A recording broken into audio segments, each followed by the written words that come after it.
Live from WTVO Rockford and your home team.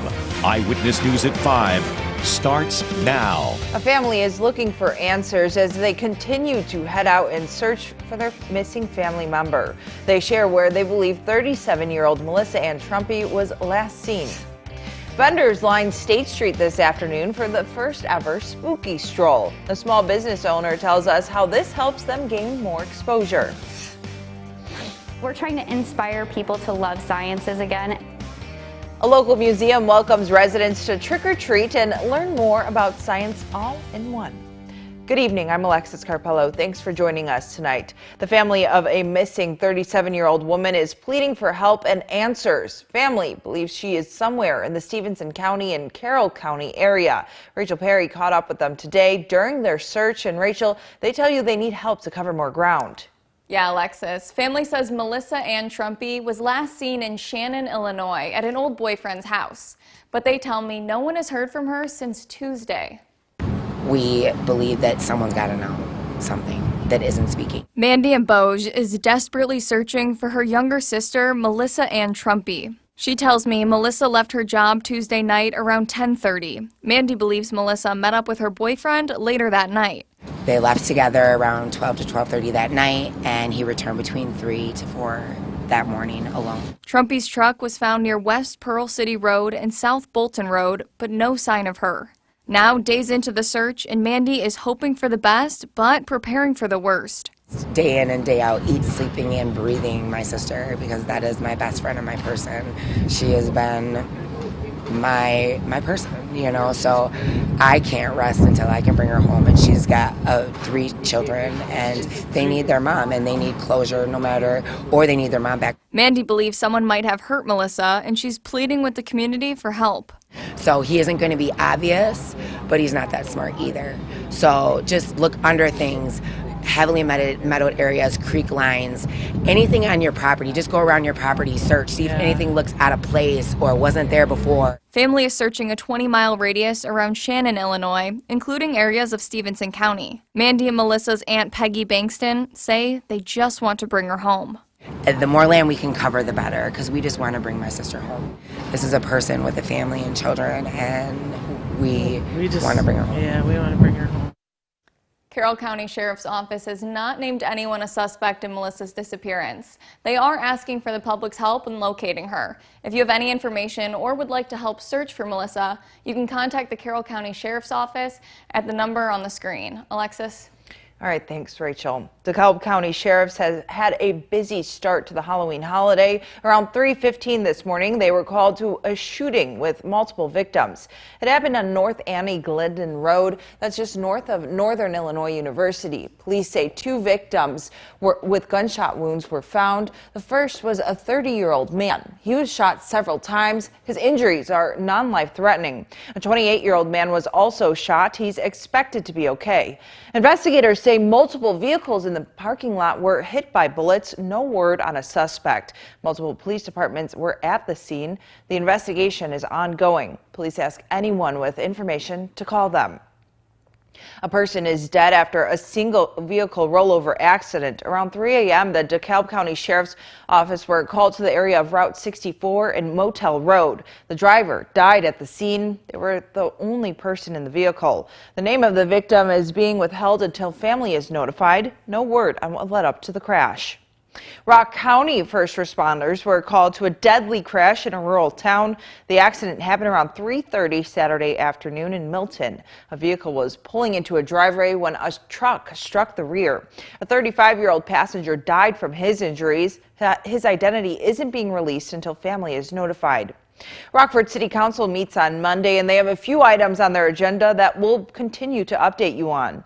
Small businesses struggling to recover from the pandemic could get additional relief from the city. Rockford has handed out $930,000 in micro-enterprise loans already, but Mayor Tom McNamara wants aldermen to do more. Also on the agenda, liquor license rebates. McNamara says the city can offer more help to businesses by offering a 50% rebate on license. We'll keep you updated on how aldermen vote. A small business market puts their twist on celebrating Halloween. Vendors lined State Street this afternoon for the first ever spooky stroll. Small businesses teamed up to bring families to downtown Rockford, and residents came dressed up in their costumes. A massage therapist was even on hand offering her services. It's very nice seeing everybody out and about again, even through the last year that we've been through. It's nice to support local business and have everybody here. Small business owners say this is a helpful way to draw more customers into their businesses. A local museum invites residents to come learn about science while getting some sweet treats. Burpee Museum of Natural History welcomed trick-or-treaters, offering candy and interactive booths where kids could make crafts. There's even a table set up to dissect a cow's eye. Organizers tell us they're trying to inspire people to get involved in science. My favorite booth that we have today would have to be the cow eye dissection. It is so cool, it is so interesting, and so many people are interested in the dissections more than usual. The museum has more events coming up. We've put a link to their website in this article at mystateline.com. And don't forget to share your costume pictures with us on Facebook. President Biden took center stage during the G20 summit in Rome to address supply chain issues from the pandemic. Washington correspondent Jesse Tenor reports on new commitments made. She's keeping you connected to the nation's capital. Good evening. President Biden called these meetings very productive, but now he and other world leaders have to deliver too. Help bring the world together and solve some of these big problems. President Biden closed out the G20 summit with a focus on making sure consumers around the globe can get what they need more quickly. We cannot go back to business as usual. The president led other world leaders in a discussion on how COVID-19 delayed supplies of everything from cars to shoes to furniture, and how better coordination between the countries could solve these supply chain issues. Ending the pandemic is the ultimate key to unlocking the disruptions, but we have to take action now. President Biden announced new ways his administration will improve supply chains at home by slashing red tape at ports and reducing processing times, and issuing an executive order to boost the national defense stockpile. I urge all of you to consider bolstering your stockpiles, critical to national security in your countries. The United States and European Union also announced a deal to immediately remove tariffs on steel and aluminum and work toward reducing carbon emissions. Grow our economy and support American workers while tackling the climate crisis. It is a big step forward in fighting climate change. The summit laid the groundwork for President Biden's next stop overseas, the UN Climate Conference in Scotland, where he and other world leaders are ramping up the pressure to take action. Quite literally, it is the last chance saloon.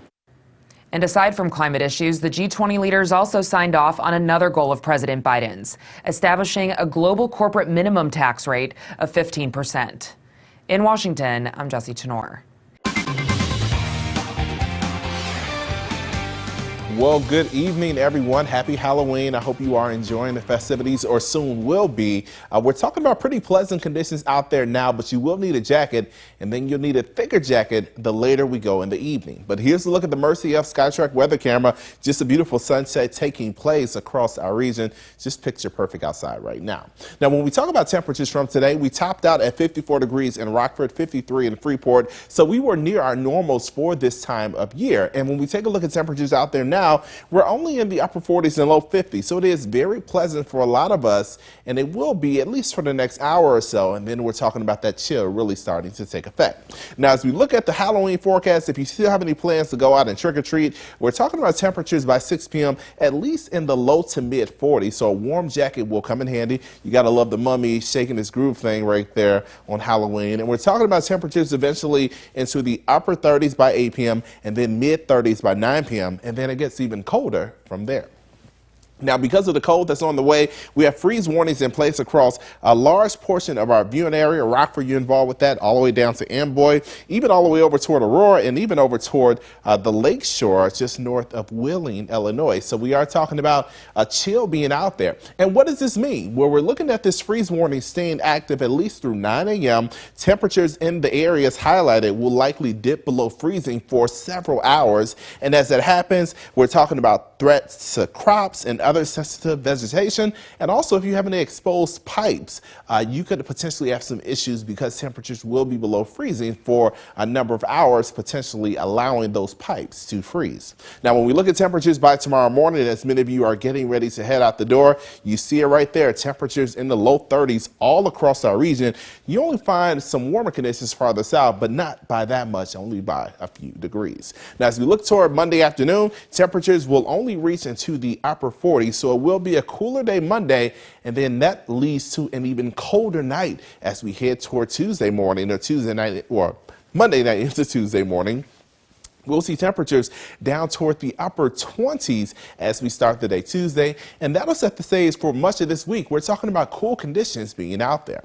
Now, at the moment, we are quiet. Nothing happening on the satellite and radar. We did have some clouds earlier. Those clouds have since pushed toward the east, but we are talking about, again, high pressure building in as we head throughout the next couple of days, and that high pressure will dominate our weather, and so we're looking at that pleasant weather being out there. But again, this evening, no issues whatsoever, just quiet conditions out there across the region. Now, when we talk about what's happening with our current setup, well, we have high pressure that's building in. That will continue to filter in cooler air, but we will notice some clouds streaming in as we head throughout the day tomorrow. That's because of a storm system that's moving across parts of the Rockies. That's what will continue to push toward the east. But as we summarize your forecast for today, we are talking about, again, no rain until next Sunday, so we'll be a long time before we deal with any wet weather. And as we take a look at the forecast for tonight, 31 degrees to forecast low. Tomorrow we'll see temperatures near 48 degrees. It will be chilly, and the 7-day forecast actually shows you that we're talking about pleasant conditions across our region.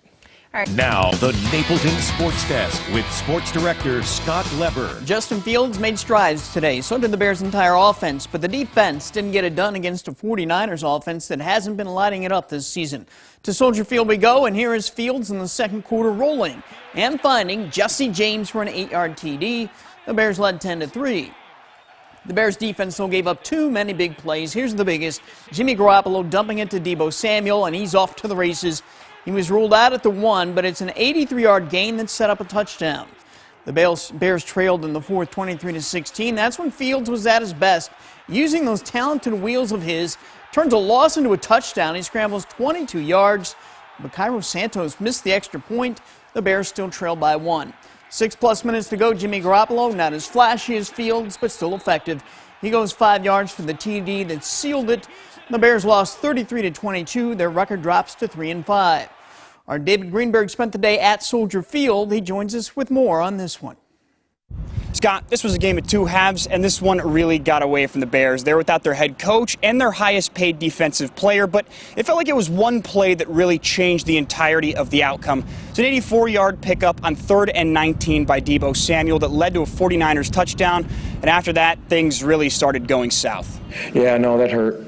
That did. That was a great play by them. You get them in 3rd and 20, and, you always think that you're going to get off the field and set yourself up possibly for a short field situation. It didn't happen. When you have an 80-yard play, there's a lot of frustration, right? But ultimately, I guess it kind of goes back to what I was saying to him. You got to stand up, especially when they give you an opportunity, on the 2-3-yard line, 1-2-yard line, in order to make that stop happen, right? He didn't quite get in, right? They reviewed it or whatever.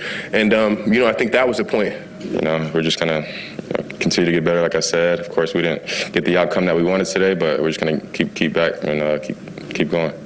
The Bears will have a longer week of practice coming up as they get set for a Monday night showdown next week against the Pittsburgh Steelers. At Soldier Field, I'm David Greenberg. Thanks, David. Could the Lions become the first NFL team to go 0-17? I think so, based on this game against the Eagles. Darius Slay, the ex-Lion, will scoop and score from 33 yards out. That put the Eagles up 38-0 in the third quarter. The Eagles won 44-6. The Lions are now 0-8. It's been rough going for James Robinson and the Jaguars in Seattle. They trailed 24-0 in the fourth quarter. Robinson has just 4 carries for 22 yards and 1 reception. Well, the baseball season could wrap up tonight in Atlanta. The Braves will try to win the World Series for the first time since 1995. It is Game 5 against the Astros. The Braves lead the series 3-1. They will send rookie lefty Tucker Davidson to the hill. The Astros will go with Framber Valdez. Catch the game on Fox 39 starting at 7. Marcus is back with one last look at our forecast, and this beautiful sun that's been out all day today for Halloween may stick around, but it's going to get a little chilly. You know, we are expecting some clouds on Monday, but outside of that, we will have a lot of sunshine next week. Good. But we'll also be pretty chilly and cold at night especially. So if you don't like fall weather, if you don't like that fall chill, this week won't be for you. No? No, not at all. But as we talk about the forecast, let's talk about the forecast for first. Let's take a look at our first one interactive radar brought to you by Rockford Auto Glass and More. It shows we're quiet, some rain off in Michigan, but for us, we're no longer dealing with rain. We're just dealing with colder air moving in. And speaking of colder air, tonight we're expecting temperatures to dip down to 31 degrees. It will be clear, at least clear for most of the overnight. And because of that chill, we have a freeze warning that stays active through Monday morning. Keep your pets in mind. If they are outdoor pets, maybe bring them in tonight because we are talking about some cold air being out there. Tomorrow, we're looking at temperatures only near 48 degrees. It'll be about 7 degrees below normal for this time of year. And it will be breezy at times as clouds move in throughout the late morning and into the afternoon. The 7-day shows that we're talking about a lot of sunshine this week. But if you notice the temperatures during the daytime, we'll only have temperatures in the mid-40s, so you'll need to bust out that fall fashion for sure, and then bust out potentially some of that winter fashion as we head throughout the overnights, because we'll only have temperatures in the mid-20s for a string of days. We do see temperatures moderate by the time we get to Saturday, but then by the time we get to Sunday, we'll be in the mid-50s, back to near normal, but rain showers will be in the forecast. So next weekend, if we look ahead to then, nice Saturday, wet Sunday, but chilly all this week. You know, it looks like it is going to get chilly, but the sunshine makes a world of difference. Yes, the sun does make a difference, so pull out the sunglasses for sure. Well, thanks, Marcus, and thanks for making us your home team.